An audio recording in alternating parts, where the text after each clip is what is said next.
O deslocamento a pé nos grandes centros urbanos. Muita gente faz a sua viagem de todos os dias caminhando. E nem sempre é uma caminhada tranquila e segura, não.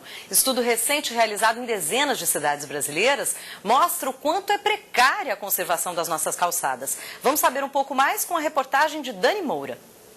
Segundo dados do IBGE, no Brasil, cerca de 30% das viagens cotidianas são realizadas a pé, em especial por causa do alto custo do transporte público.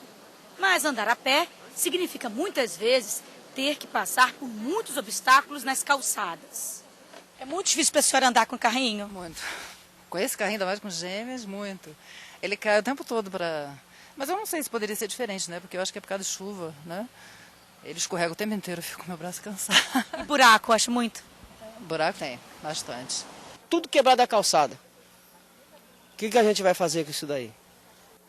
De forma geral, os municípios brasileiros atribuem a construção e a conservação das calçadas aos proprietários dos imóveis. As prefeituras só devem reformar as que ficam em parques e em frente a edificações públicas municipais.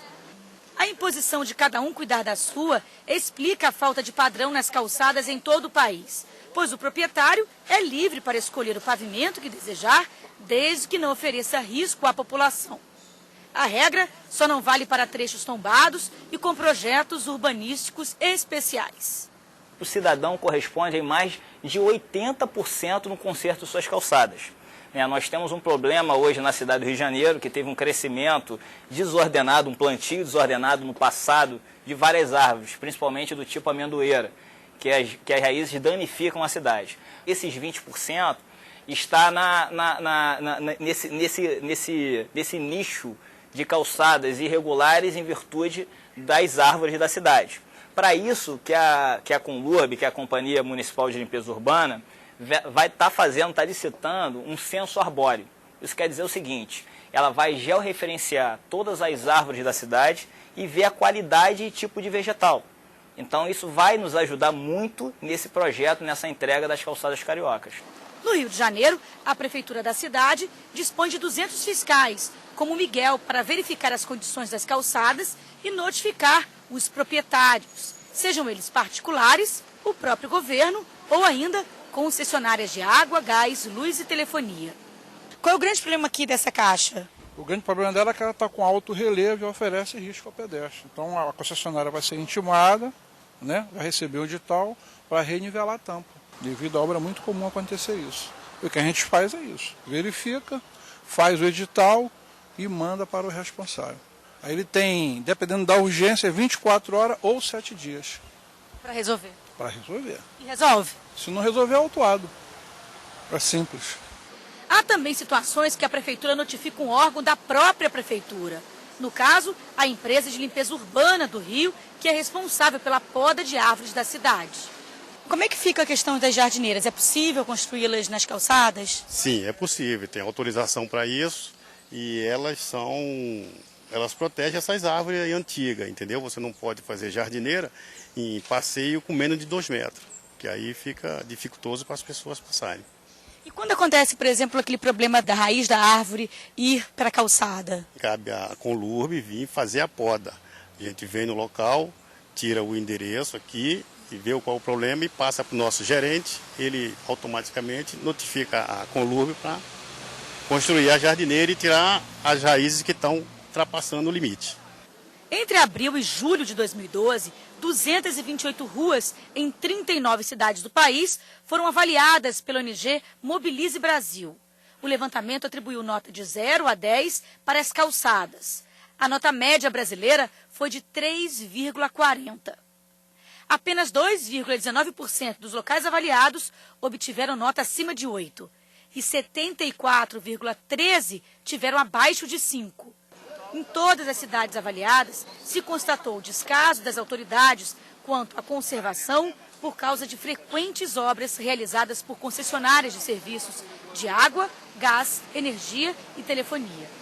O projeto de calçada na cidade do Rio de Janeiro é muito desafiador. Nós temos um grupo de trabalho multidisciplinar estudando as calçadas do Rio de Janeiro. Por exemplo, de coisas que impossibilitam um pronto e imediato conserto na calçada. Vou citar para vocês: árvores, vou citar para vocês, fradinhos, estacionamento irregular, são exemplos de tudo aquilo que nos prejudica na conclusão desse projeto.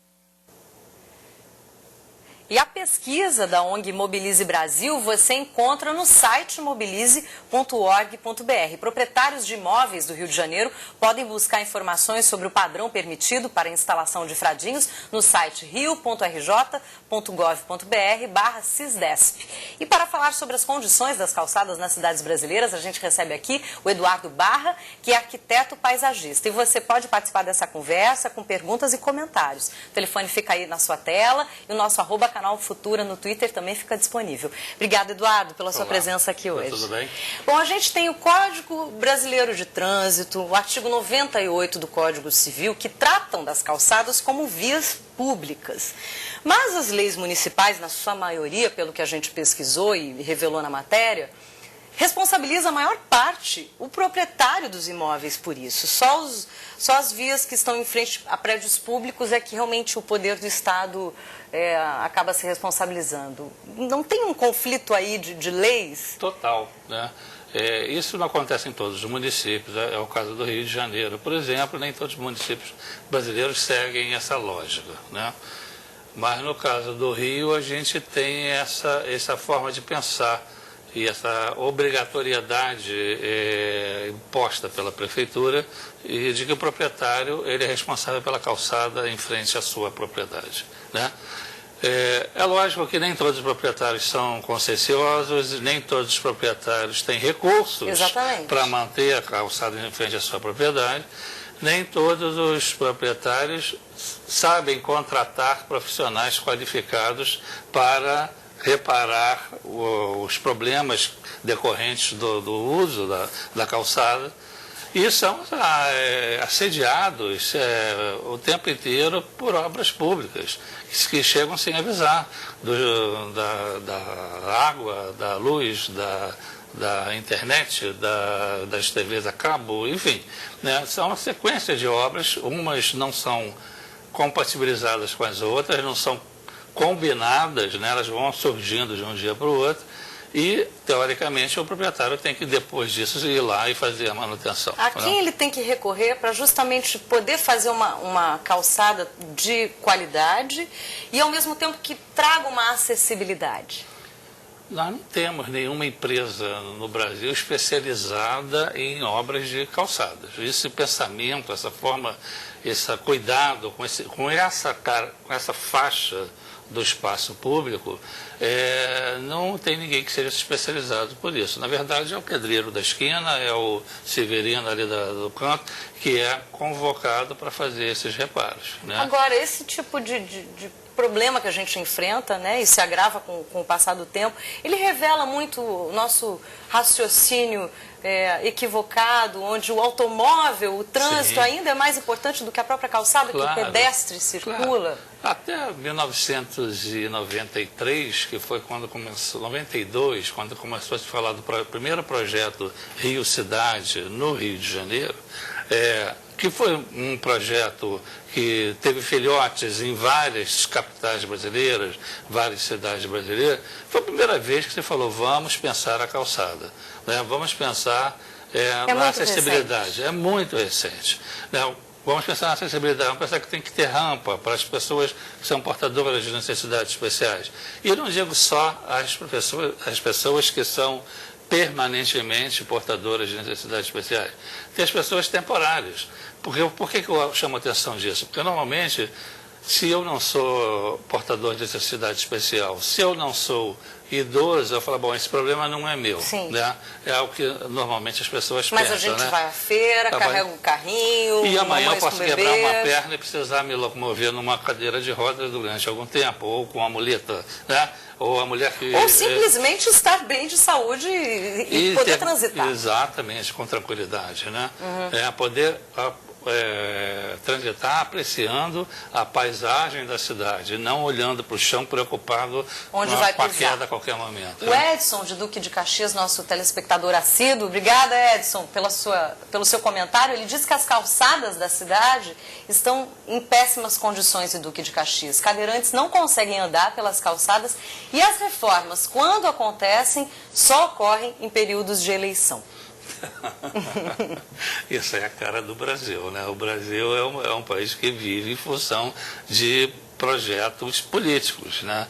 E provavelmente o novo prefeito vai se preocupar muito pouco com o que restou a fazer pela prefeitura anterior, né? Porque ele vai querer ter o seu projeto próprio, né, de intervenção.